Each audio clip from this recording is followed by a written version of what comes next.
Good morning guys. എന്താണ് trading? Social മീഡിയയിലും ഇൻസ്റ്റഗ്രാമിലൊക്കെ ഇപ്പൊ തരംഗമായിക്കൊണ്ടിരിക്കുന്ന ഒരു കാര്യമാണ് ട്രേഡിംഗ് എന്ന് പറഞ്ഞാൽ. ജോലിയുള്ളവർക്ക് ഒരു സെക്കൻഡറി ഇൻകം, കോളേജ് കഴിഞ്ഞ അല്ലെങ്കിൽ പ്ലസ് ടു കഴിഞ്ഞ ആൾക്കാർക്ക് ഒരു ജോലിയിലേക്ക് കോൺസെൻട്രേറ്റ് ചെയ്യാണ്ട് ഫുൾ ടൈം ട്രേഡർ ആവാൻ പറ്റും, അല്ലെങ്കിൽ ഫുൾ ടൈം ട്രേഡിംഗ് ഒരു പ്രൊഫഷൻ ആക്കാൻ പറ്റും എന്നുള്ള ബാനറുകളിലൊക്കെ ട്രേഡിംഗ് പല സ്ഥലത്തും വിറ്റഴിക്കപ്പെടുന്നത് നമുക്ക് കാണാം. ആക്ച്വലി ഇതിന്റെ റിയാലിറ്റി എന്താണ് ട്രേഡിംഗ് കൊണ്ട് ഉദ്ദേശിക്കുന്നത്? ബേസിക് ആയിട്ട് ട്രേഡിംഗ് എന്ന് പറഞ്ഞു കഴിഞ്ഞാൽ ഒരുപാട് പൈസ ജനറേറ്റ് ചെയ്യാൻ പറ്റുന്ന ഒരു ടൂളല്ല ട്രേഡിംഗ് എന്ന് പറഞ്ഞാൽ. നമ്മൾ മാർക്കറ്റിന് എടുക്കുന്ന ഒരു ഡിസിഷൻ, ഒരു സർട്ടൻ എമൗണ്ട് റിസ്ക് ചെയ്ത് നമ്മൾ മാർക്കറ്റിൽ എടുക്കുന്ന ഒരു ഡിസിഷൻ കറക്റ്റ് ആവുകയാണെങ്കിൽ മാർക്കറ്റ് നമുക്ക് തരുന്ന ഒരു പ്രോഫിറ്റ്, ഈ ഒരു പ്രോസസ്സിനെ പറയുന്നതാണ് ട്രേഡിംഗ് എന്ന്.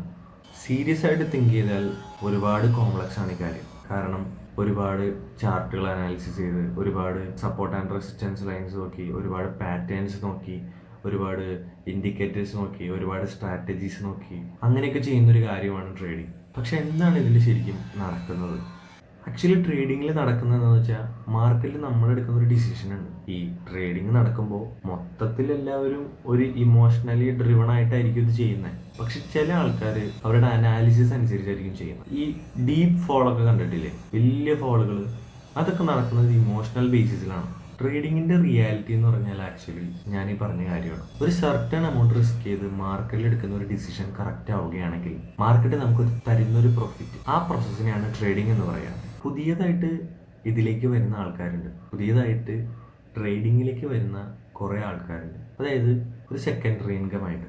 എൻ്റെ ഒരു അഭിപ്രായത്തിൽ വേറൊരു ജോലിയുടെ കൂടെ കൊണ്ടുപോകാൻ പറ്റുന്ന ഒരു സാധനമല്ല ട്രേഡിംഗ്. കാരണം എന്താണെന്ന് വെച്ചാൽ അത്രയും കോൺസെൻട്രേഷനും അത്രയും ഡെഡിക്കേഷനും അത്രയും കൺസിസ്റ്റൻസിയും ഡിസിപ്ലിനും ഉണ്ടെങ്കിൽ മാത്രം എക്സൽ ചെയ്യാൻ പറ്റുന്ന ഒരു കരിയറാണ് ട്രേഡിംഗ് എന്ന് പറഞ്ഞാൽ. Out of the box think ചെയ്യുകയാണെങ്കിൽ ഇതൊരു ഗാംബ്ലിംഗ് ആയിട്ടോ, അല്ലെങ്കിൽ ഒരു മണി ജനറേറ്റിംഗ് ടൂളായിട്ടോ, അല്ലെങ്കിൽ ഒരുപാട് കാശുള്ളവർക്ക് അവരുടെ കാശ് ഇരട്ടിപ്പിക്കാനുള്ളൊരു ടൂളായിട്ടോ കാണാം. അതുകൊണ്ടാണ് 10 ലക്ഷം പോയി, 5 ലക്ഷം പോയി, 20 ലക്ഷം പോയി എന്നുള്ള വാർത്തകളൊക്കെ നമുക്ക് കേൾക്കാൻ പറ്റുന്നത്. ആക്ച്വലി പറഞ്ഞു കഴിഞ്ഞാൽ നല്ല രീതിയിൽ ഉപയോഗിച്ച് കഴിഞ്ഞാൽ ഒരു കുഴപ്പമില്ലാത്ത വരുമാനം ഉണ്ടാക്കാൻ പറ്റുന്ന ഒരു ഫീൽഡാണ് ട്രേഡിംഗ് എന്ന് പറഞ്ഞാൽ. പക്ഷേ കുഴപ്പമില്ലാത്തൊരു വരുമാനം, ഒരു മോശമല്ലാത്ത തുക ഉണ്ടാക്കണമെങ്കിലും നമുക്ക് അത്യാവശ്യം നല്ലൊരു ക്യാപിറ്റൽ വേണം. പുതിയതായിട്ട് വരുന്നവർ 1 മണിക്കൂർ കൊണ്ട് ട്രേഡിംഗ് പഠിച്ച്, അല്ലെങ്കിൽ എല്ലാ ദിവസവും 1 മണിക്കൂർ കൊണ്ട് പഠിച്ച് 2 മാസം 3 മാസം കഴിയുമ്പോഴേക്കും ഞാൻ പ്രോഫിറ്റബിൾ ആയിട്ടുള്ള ട്രേഡറായി എന്ന് വന്ന് പറയുന്നത് ഞാൻ കണ്ടിട്ടുണ്ട്. എനിക്കതിലൊരു ജെന്യൂനിറ്റി തോന്നിയിട്ടില്ല.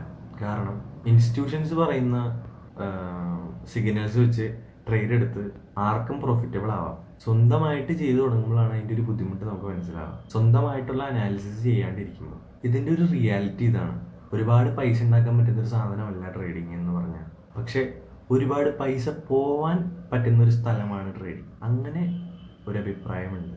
അതൊരു ശരിയായിട്ടുള്ളൊരു കാര്യമാണ്. പ്രോപ്പറായിട്ടുള്ള മണി മാനേജ്മെൻറ്റ് ഇല്ലെങ്കിൽ ഒരുപാട് പൈസ നമ്മുടെ കയ്യിൽ നിന്ന് പോകാൻ ചാൻസ് ഉണ്ട് ട്രേഡിങ്ങിൽ. പിന്നെ അതുപോലെ തന്നെ ട്രേഡിങ്ങിലേക്ക് കടന്നു വരുമ്പോൾ വേറെ ഏതൊരു പ്രൊഫഷനെ പോലെ ആയാലും ട്രേഡിങ് എല്ലാവർക്കും പറ്റിയൊരു കാര്യമല്ല.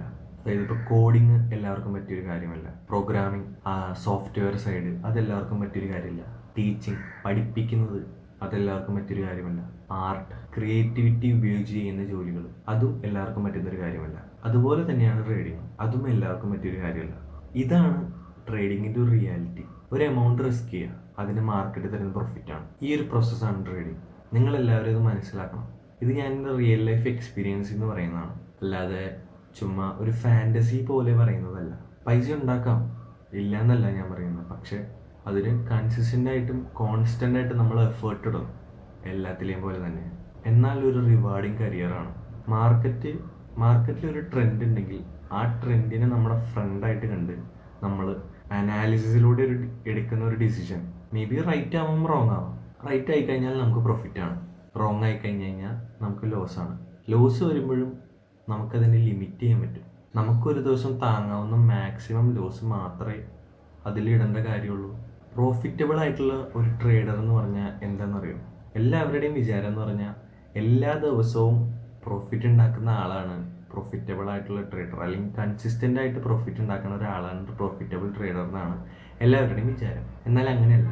ഒരു മാസത്തിൽ 20 ട്രേഡിംഗ് ഡേയ്സ് ഉണ്ട്. അതിൽ 10 ട്രേഡിംഗ് ഡേയ്സിൽ നമുക്ക് ലോസും 10 ട്രേഡിംഗ് ഡേയ്സിൽ നമുക്ക് പ്രോഫിറ്റും ആണെങ്കിൽ നമ്മൾ പ്രോഫിറ്റബിൾ ആണ്. കാരണം നമ്മൾ വയ്ക്കുന്ന റിസ്ക് റിവാർഡ് 1:2 ആണ്. 1% റിസ്ക് ചെയ്യുമ്പോൾ നമുക്ക് കിട്ടുന്നത് 2% ആണ്. അതായത് 1 രൂപ റിസ്ക് ചെയ്യുമ്പോൾ നമുക്ക് കിട്ടുന്നത് 2 രൂപയാണ്. 10 ദിവസം നമ്മൾ റിസ്ക് ചെയ്ത 1 രൂപ പോയി എന്ന് വിചാരിക്കുക, 10 രൂപ. ബാക്കി 10 ദിവസം നമ്മൾ റിസ്ക് ചെയ്ത 1 രൂപയ്ക്ക് 2 രൂപ വെച്ച് കിട്ടിയെന്ന് വിചാരിക്കുക. 10 ദിവസം റിസ്ക് കഴിഞ്ഞിട്ട് 10 ദിവസം ലാഭം എന്ന് പറയുമ്പോൾ 20 രൂപ നമുക്ക് കിട്ടും 10 ദിവസത്തേക്ക്. ആ 10 ദിവസത്തിൽ നിന്ന് നമ്മളെ ലോസ് ആയിട്ടുള്ള ദിവസത്തിൻ്റെ 10 രൂപ കുറച്ച് കഴിഞ്ഞാൽ 10 രൂപ നമുക്ക് ലാഭമാണ്. അതാണ് നമ്മുടെ പ്രോഫിറ്റ് എന്ന് പറയുന്നത്. മനസ്സിലായോ? അത് എല്ലാ മാസവും നമുക്ക് കിട്ടുന്നതിനാണ് കൺസിസ്റ്റൻ്റ് ആയിട്ട് പ്രോഫിറ്റബിൾ ആയിട്ടുള്ള ട്രേഡറാണ് എന്ന് പറയുന്നത്. ട്രേഡിങ്ങിനെ പറ്റി ഇതാണ് എൻ്റെ ഒരു ഇൻസൈറ്റ് എന്ന് പറയുന്നത്. കൂടുതൽ ഡീറ്റെയിൽ ആയിട്ട് എല്ലാ കാര്യങ്ങളും ഞാൻ തുടർന്നുള്ള വീഡിയോകളായിട്ട് ഇടുന്നതാണ്. അപ്പോൾ ചാനൽ അല്ലെങ്കിൽ എൻ്റെ വീഡിയോ ഇഷ്ടപ്പെട്ടെങ്കിൽ നിങ്ങൾക്ക് വെറുതെ ഒന്ന് സബ്സ്ക്രൈബ് ചെയ്യാം. അപ്പോൾ ഇത്രയുള്ള വീഡിയോ.